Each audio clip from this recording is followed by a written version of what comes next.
Welcome to part 1 of the Angular book tutorial walkthrough. The part 1 section will be covering structure, components, binding, directives, forms, and decorators. Before we can do anything else with Angular, we have to make sure that we have the CLI installed. To do that, in any directory of your terminal, you're going to run npm install-g at Angular /CLI. Make sure you have this -g here. It's very important. That'll make sure that we're going to install it globally over our entire machine. That'll give us access to the Angular CLI everywhere. And if you're not sure what CLI stands for yet, that is a command line interface. It's going to give us some functionality, kind of like how we can use Git in our terminal. I'm not going to be running that because I already have it. But go ahead and wait for that install to finish, and then we'll be good to go.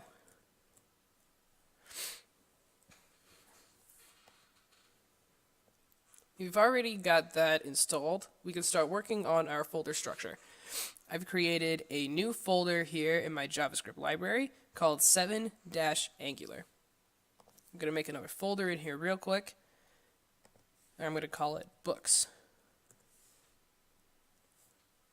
In there, I'm going to add another folder, and I'm going to call it Book API. I'm not going to do anything in that folder yet, but I do just want to make sure it's there. And now that I have those new folders and directories set up, I'm going to quickly cd into my Books folder. So I'm going to run a dir, cd into 7-Angular, cd into Books. Cool. So if I'm in Books here, I run a dir, I'm just going to see Book API, and that's all that I want to see for now. I'm going to clear my terminal, and now we're going to use our brand new Angular CLI here to create a new Angular application. To do that, we use ng new, and we're going to call this app Book Client. It's going to prompt us for some questions here. Answers. Would you like to add Angular routing? We're going to select no, so just enter an N, enter. Which style sheet format would you like to use? We're just going to pick CSS here. So then now that created a bunch of new folders immediately here in my book client, and now it's also installing all of my Angular stuff. Your terminal might have a little bit of a different look down here, but that's okay. I believe it's using Yarn to install my stuff, so it might just look a little different. I'm going to go ahead and pause that and wait for this to finish, and I'll be back when it's done.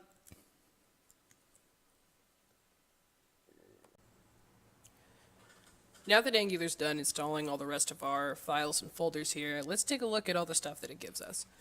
The first thing we're going to see is this E2E folder.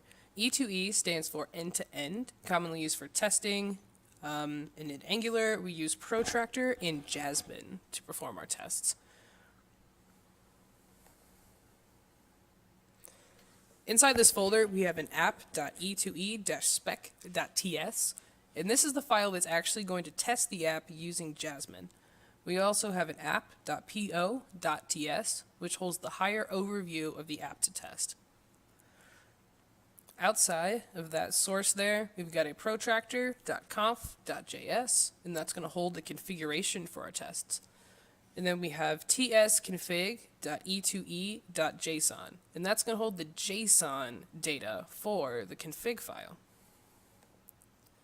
We have our node modules. That's pretty self-explanatory there. We won't go into it.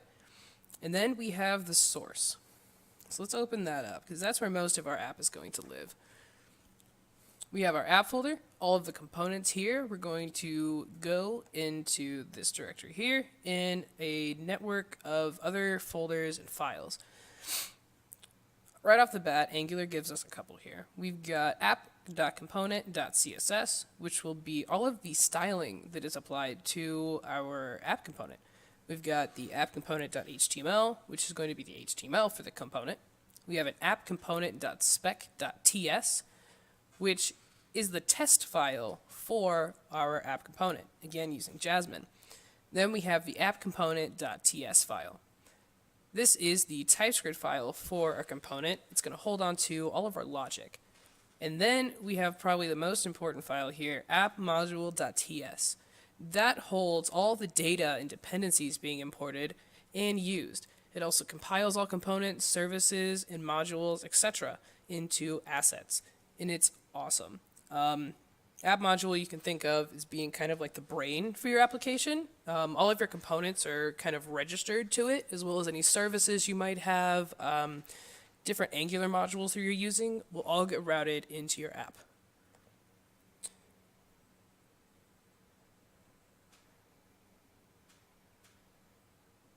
Then we have our assets folder. That, again, pretty self-explanatory. It just has assets in there. Right now we have a .getKeep. And the .getKeep allows you to keep some pretty specific Git information that you can use to push to GitHub environments. We also have an environments folder here. In there, we have a environment.prod.ts, which allows the user to set which environment is being used, local or deployed. This is really just useful for production. We also have an environment.ts, which is used, again, outside of production to set up the environment that the app will be running in. We also have browser list. Browser list is a thing that's going to help polyfill our CSS to older browsers. Polyfilling is really just when you take an older browser that maybe does not have support for some fancy new CSS trick, and you kind of you make like a hack almost to help that browser understand what you're talking about. We also have the Favicon Ico, which is the little emblem that's usually in the top of an address bar right next to a website's name. We've got the index.html, which is the only file that the browser is actually going to read. All of our app is going to get kind of ported into the index.html and bootstrapped to it. We also have a karmaconf.js, which is a config file for all of our testing.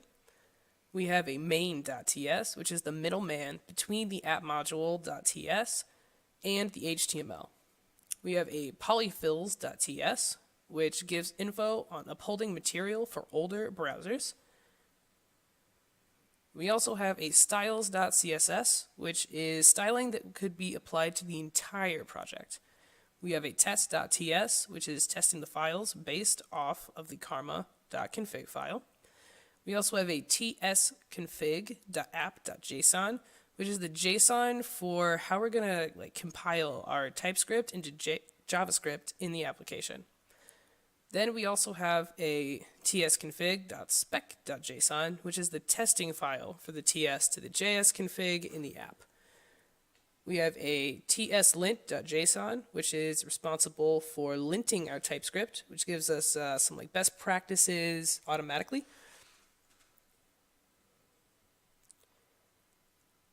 Then we have our editor config, which gives info to our editor here, Visual Studio Code, on how to respond to Angular. Again, self-explanatory, we have a git ignore. Then we have an angular.json, which is a JSON specifically for Angular. That's some Angular data there. We've got the package.json. If you are using NPM in your project, you also have a package-lock.json.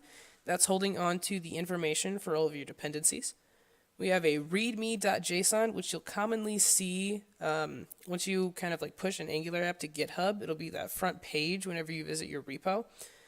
We've got a tsconfig.json. That's configuration for TypeScript to JavaScript for the entire project. And then a tslint.json, which is TypeScript linting for the entire project. So Angular gives us a lot of folders here. And it is kind of in that framework nature of Angular here. Because Angular, off the bat, is a framework, as opposed to where React is a library. Angular kind of funnels the way that you develop things. So it gives us end-to-end testing, different kinds of tests with Protractor and Jasmine, and sets up the way in the structure for our entire project.